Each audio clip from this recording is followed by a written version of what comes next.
غلامان احمد رضا ہے، کوئی بھی ہم سے جیتا نہیں ہے۔ خطائے اجتہادی ہو سکتی ہے، پر خطائے اجتہادی ہو تو تب نا جی کہ ہو گئی اسی کا رٹا لگا کے بیٹھ جاؤ، نہیں ہوئی کیوں کہ میں کہہ رہا ہوں اجتہاد ہی نہیں فرمایا، میں کہہ رہا ہوں اجتہاد ہی نہیں فرمایا، میں کہہ رہا ہوں اجتہاد ہی نہیں فرمایا۔ بیٹی باپ کا ورثہ مانگے تو اس میں اجتہاد کی کیا ضرورت ہے؟ کمال ہے۔ ناچنا جانے آنگن ٹیڑھا، یہ کوئی کہنے کی بات ہے؟ میں نے ایک مثال دے دی کہ صحابہ کرام نے اللہ کو دیدار کرنے کی حدیث سنی تھی اور زوجہ محترمہ جو سب سے محبوب زوجہ حضرت عائشہ صدیقہ انہوں نے نہیں سنی تھی، تو دو رائے بن گئی۔ ایک موقع پر ایک چیز فرمائی، صحابہ کرام کی مجلس میں ارشاد فرمایا ہوگا، سیدنا صدیق اکبر نے سنی، کئی اور صحابہ نے اس کی تائید کی، شہادت دی، انہوں نے سنی، سیدہ کائنات رضی اللہ تعالیٰ عنہ نے نہیں سنی تھی۔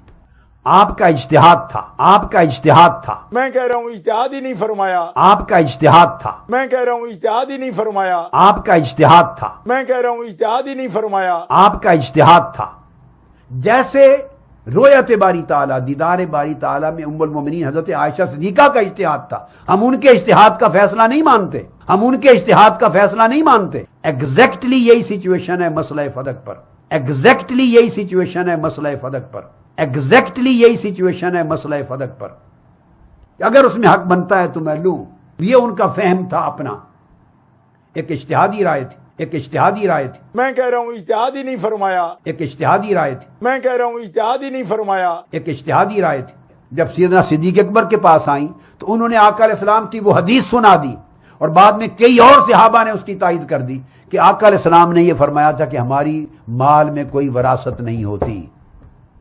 تو جب یہ بات سنی تو ایک طبیعت میں رنج کا یا ملال کا آ جانا یا ایک تعجب کا آ جانا ایک فطری امر ہے۔ بہار شریعت کے اندر بھی اس چیز کو واضح کیا گیا۔ آج جو ائمہ مساجد ہیں، جو عمومی خطبہ ہیں، یہ جو بڑے بڑے پیران طریقت یا مفتیان کرام، ان سے ہٹ کے جو اصل عوام کے اندر طبقہ موجود ہے، ان کی طرف سے مجھے پیغام بار بار آیا کہ اگر ہم باقی مسائل عوام کو بتاتے ہوئے بہار شریعت سے بتاتے ہیں تو اس مسئلے کو بھی بہار شریعت سے ہی بتا دو، تاکہ ہم کہہ دیں کہ ہم کسی اور کی بات نہیں سنتے، بس ہمارے لیے تو بہار شریعت جان نماز کے مسئلے ہیں، روزے کے ہیں، حج زکوٰۃ کے ہیں، وہیں سے ہم یہ عقیدے کا مسئلہ بھی ہم بیان کریں گے۔ ہم اوپر جو لوگ ہیں، جو بڑے بڑے سجادہ نشین اور جو کچھ کہہ رہے ہیں، ہم جب سارا دین یہاں سے سمجھتے ہیں تو یہ مسئلہ بھی یہاں سے سمجھیں گے۔ تو اس بنیاد پر بہار شریعت کا حوالہ بھی میں پیش کر رہا ہوں۔ یہ تیسری جلد ہے جو کہ مکتبۃ المدینہ کی چھپی ہوئی ہے۔ اس کے اندر 1099 صفحے پر ایک فقہی اصول لکھا گیا ہے، الاجتہاد لا ينقض بالاجتہاد، کہ ایک اجتہاد، ایک مجتہد کا اجتہاد دوسرے کے اجتہاد سے نہیں ٹوٹتا، ایک مجتہد کا اجتہاد دوسرے مجتہد کے اجتہاد سے نہیں ٹوٹتا۔ اور یہ درجنوں کتابوں سے یہ اصول جو ہے وہ دکھایا جا سکتا ہے۔ مثال کے طور پر ترتیب اللآلی فی سلک الامالی، محمد بن سلیمان ناظر زادہ، ان کی جو کتاب ہے صرف قواعد فقہیہ کے بارے میں، اس کے اندر انہوں نے 2047 صفحے پہ القاعدہ السادسہ میں یہ لکھا ہے، الاجتہاد لا ينقض بمثلہ، کہ ایک اجتہاد دوسرے اجتہاد سے نہیں ٹوٹتا، کہ کہا جائے کہ وہ بھی تو مجتہدہ تھیں، وہ بھی تو مجتہد تھے، ایک اجتہاد دوسرے اجتہاد سے نہیں ٹوٹتا۔ یہ قانون لکھا یہاں حضرت صدر الشریعہ قدس سرہ العزیز اور ان کی نسل پاک کے آج بھی اہل علم ماشاءاللہ بہت موجود ہیں، اور ان کے لحاظ سے یہ خصوصی تحفہ بھی ہے کہ لکھا ہے یعنی ایک اجتہاد دوسرے اجتہاد سے ساقط نہیں ہوتا، یعنی نہیں ٹوٹتا۔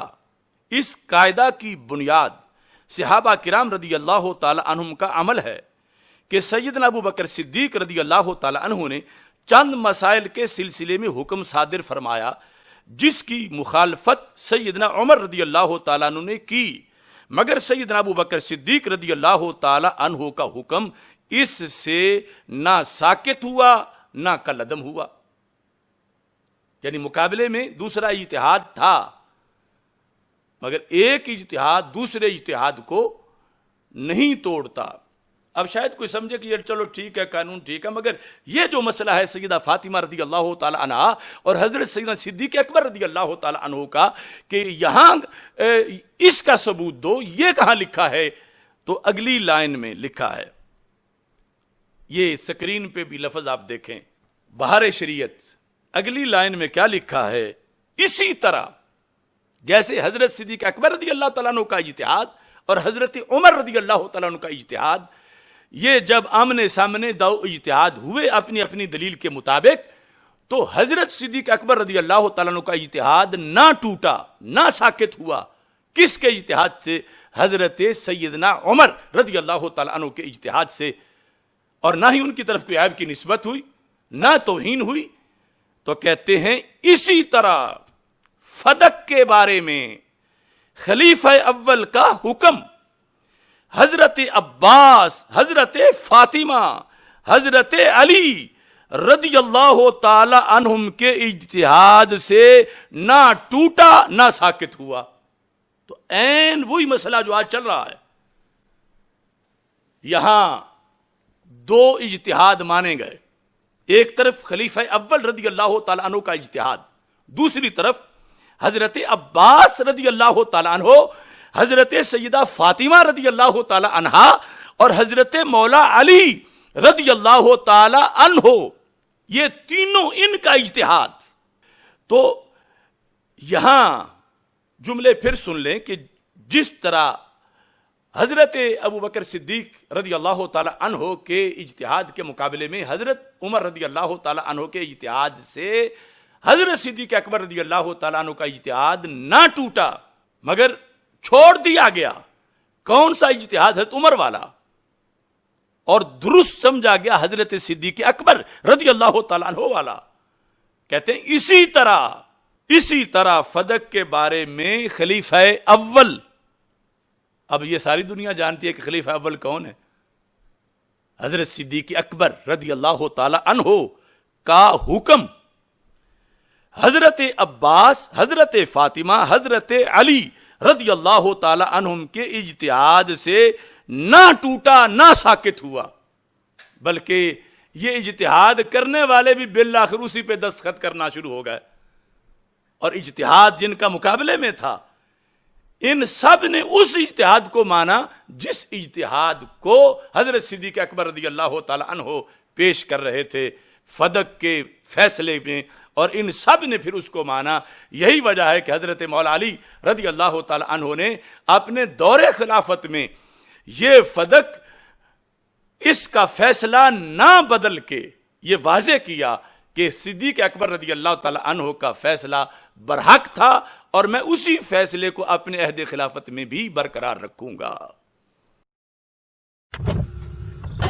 غلامان احمد رضا کوئی بھی ہم سے جیتا نہیں ہے۔